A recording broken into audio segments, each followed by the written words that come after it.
جی میں ہوں ندیم صدیقی میٹرو 7 پاکستان کے ساتھ اس وقت موجود ہوں میں KMC بلڈنگ میں جو کہ ایم اے جناح روڈ بندر روڈ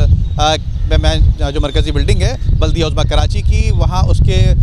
بلڈنگ میں موجود ہوں اور یہاں پر شہر میں صفائی ستھرائی کے حوالے سے اور خاص طور پہ شعبان کی آمد ہے اور شعبان کی آمد کے حوالے سے ہمیں معلوم ہوا کہ ایڈمنسٹریٹر کراچی بلدیہ عظمیٰ کراچی کے ایڈمنسٹریٹر کراچی جو ہیں مرتضی وہاب صاحب انہوں نے بھی شہر کراچی کے مختلف مقامات پہ جو دورہ کیا ہے جس میں خاص طور پہ میں آپ کو بتاؤں کہ جس طرح سے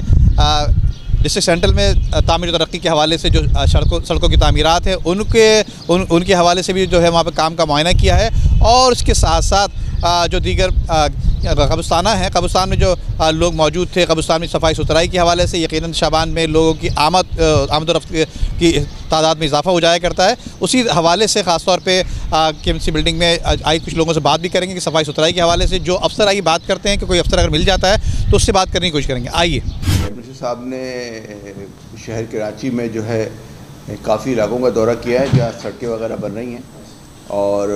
اس کے علاوہ جو ہے قبرستان کیونکہ شب برات جو ہے فرائیڈے کو ہے تو اس حوالے سے بھی اس کے انتظامات بھی دیکھے ہیں اور دورہ بھی کیا ہے اور دورے کے اندر جو ہے انہوں نے جو لائٹنگ کا نظام ہم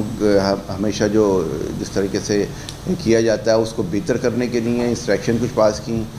اور ہمارے کیمپ باقاعدہ لگانے کے لیے ہدایت جاری کی ہے لہذا ہم سارے قبرستانوں کے مین گیٹ پہ KMC کی طرف سے جو ہے کیمپ لگا رہے ہیں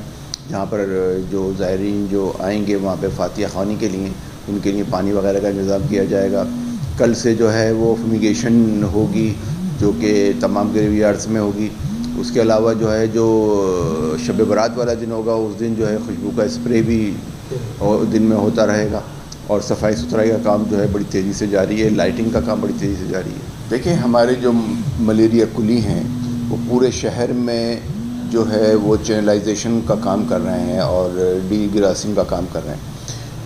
چینلائزیشن ہم اس کو کہتے ہیں کہ جو نالے اٹ جاتے ہیں کچرے سے ان میں راستہ بنایا جاتا ہے پانی کے گزرنے کا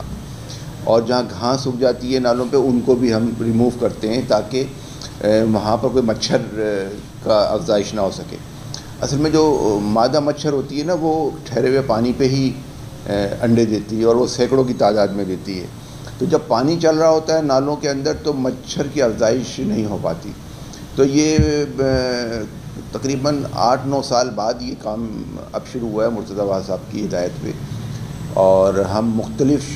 جگہوں پہ مختلف نالوں پہ یہ کام کر رہے ہیں اور بڑی تیزی سے یہ کام جاری ہے اور انشاءاللہ جو شہر کے لوگ ہیں وہ انشاءاللہ ایک اچھا ماحول پائیں گے. یہ چیزیں کام جو ہے پائے تکمیل تک ہوں گی تو بہت بہتر ہو جائے گا شہر کا.